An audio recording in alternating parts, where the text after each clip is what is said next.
Good evening and welcome to The Agenda. I'm Kerwin Gaines. Tonight, we take a deep dive into the 2024 election results and an election with profound implications for our nation.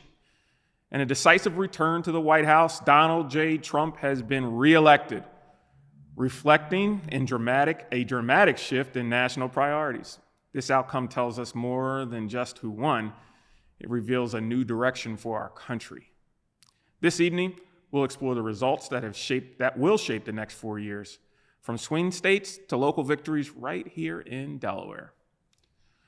For voters in key states like Pennsylvania, Wisconsin, and Michigan, the stakes were personal. Many Americans cast their ballots with immediate concerns at the forefront: the economy, inflation, healthcare, and national security. Trump's campaign capitalized on these concerns, promising economic growth, border security, and a return to American values, whatever that is. And it resonated with our voters, and it left them with their choices, and some voters even felt overlooked. In addition to the national story, Delaware has continued its Democratic tradition with sweeping victories statewide. Matt Meyer has won the governorship. Lisa Blunt Rochester has made history as Delaware's first Black woman elected to the U.S. Senate.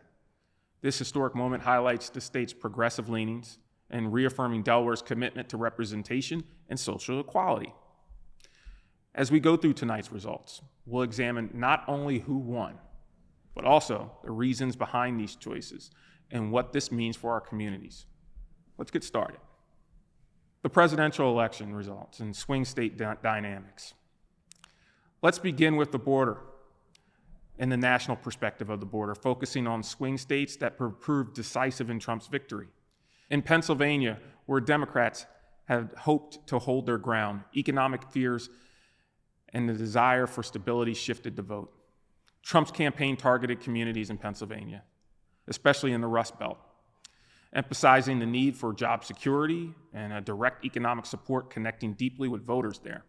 Also, in Michigan, there was significant support from the blue-collar communities. And Trump's rhetoric around reinvigorating America's industry and his focus on middle-class economic release struck a chord with many Michigan folks.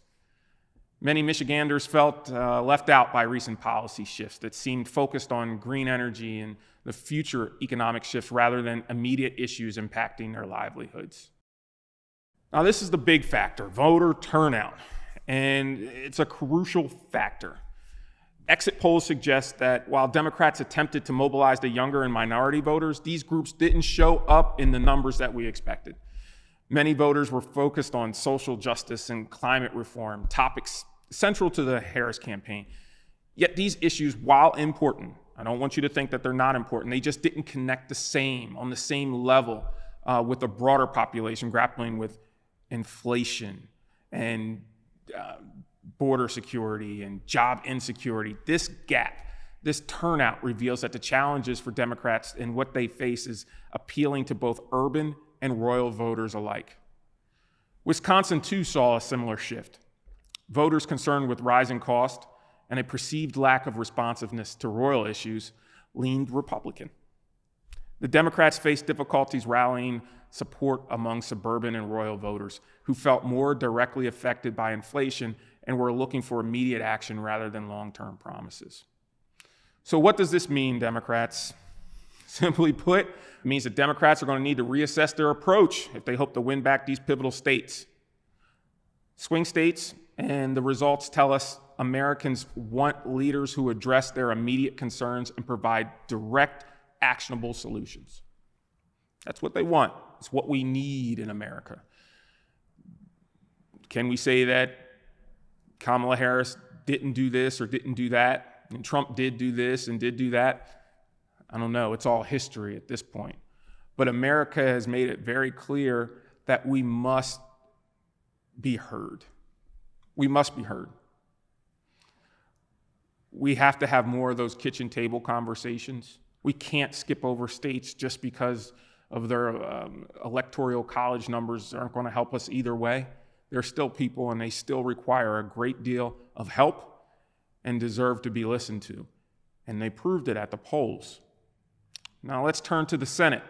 where Republicans have regained control, a major shift that will influence the legislative direction for years to come.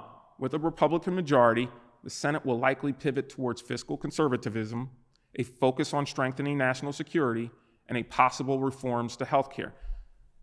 Make no bones about it, President Trump has made it known that he plans to repeal the remaining portions of Obamacare. So we should be prepared for that.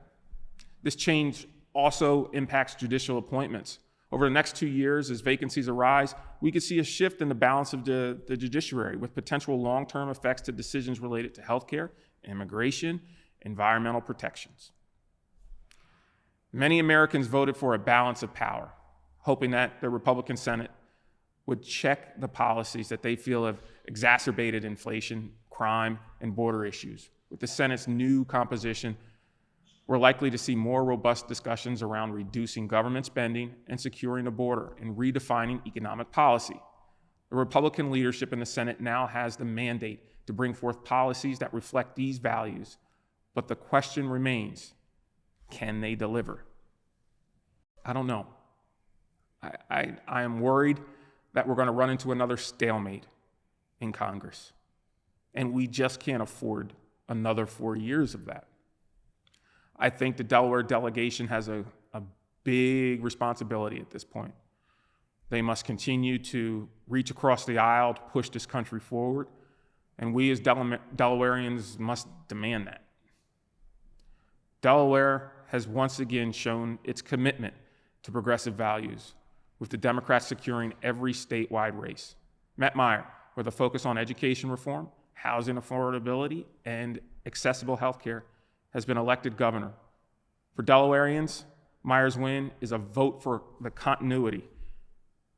Yet it's also a call for addressing the unique challenges facing our state. Beyond the governor's race, tonight we'll celebrate Lisa Blunt Rochester's historic win, Delaware's first black woman in the U.S. Senate.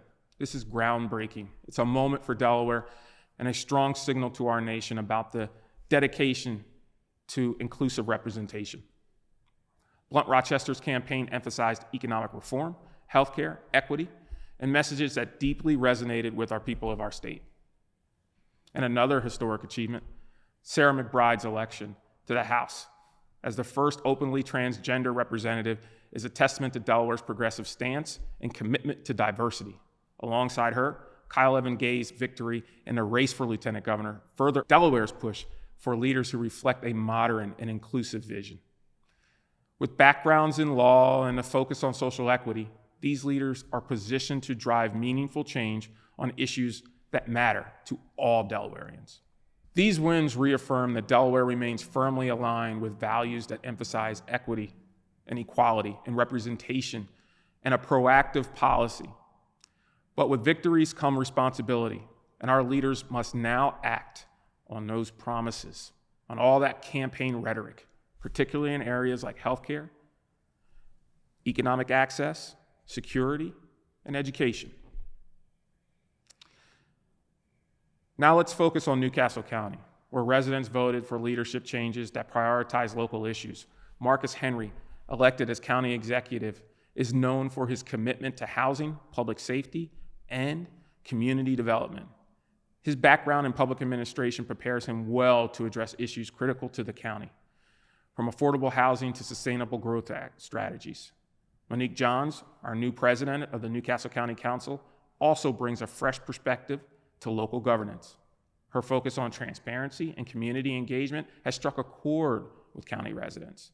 With rapid population growth, Newcastle County faces rising housing prices, zoning challenges, and public safety concerns.